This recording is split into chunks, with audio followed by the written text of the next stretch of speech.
And we will begin the line of questioning today with Mr. Muys. Mr. Muys, the floor is yours. You have 6 minutes. Thank you.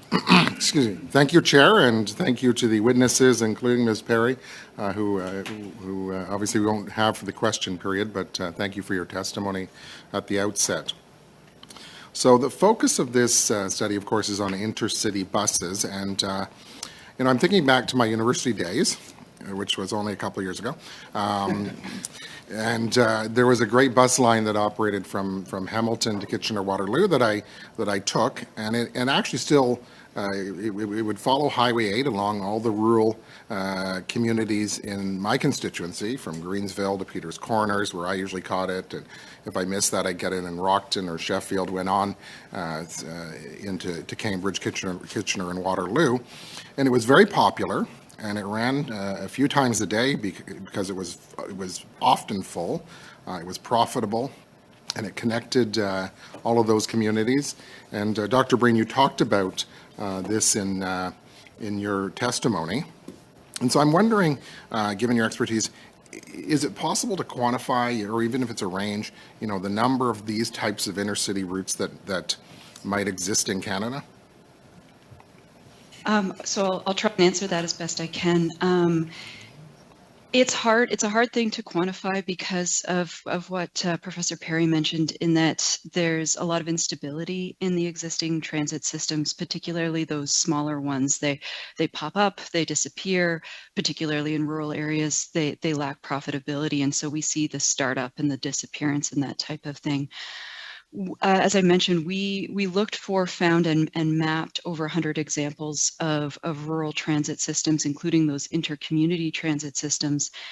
And what we found shows these really distinct patterns. So in Southern Ontario, in your riding, we do see a larger number of these systems, and that's in large part because of that, what I would call urban adjacent, more commuter type economy. And through the collaboration, if you will, of many communities, you get the economies of scale that you might not have in other rural places. So we tend to see more longer term successful systems. In BC, there's a large number of rural regional systems owing in large part to BC Transit. We don't see that prominence in other parts of the country. In the prairies, we largely see a vacuum. There isn't anything, in part because of the absence of the Saskatchewan Transit Company when it shuttered, or we see clusters like those in the Atlantic provinces that are volunteer driven. They obviously took a huge hit during COVID with volunteers fearing for safety and that type of thing. So I apologize for not being able to provide a specific figure, but what I will say is there's a large number of them.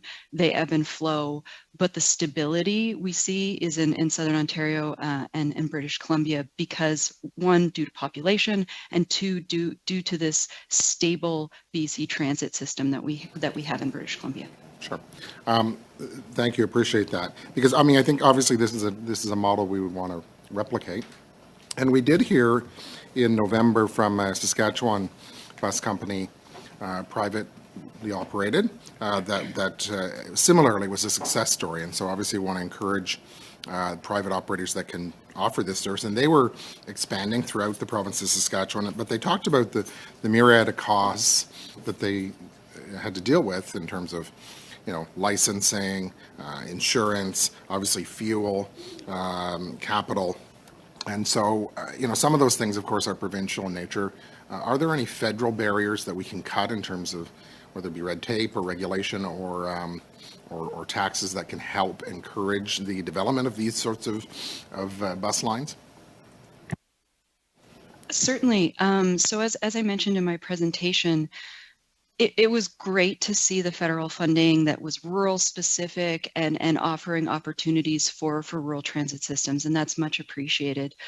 Where there's opportunity for improvement there, and one example of that challenge or the potential red tape that can be taken away is the funding for operations. I'm kind of in the middle of penning an article called "Who's Driving This Bus?" because, well, we can get finances to purchase a bus or a van or that type of thing.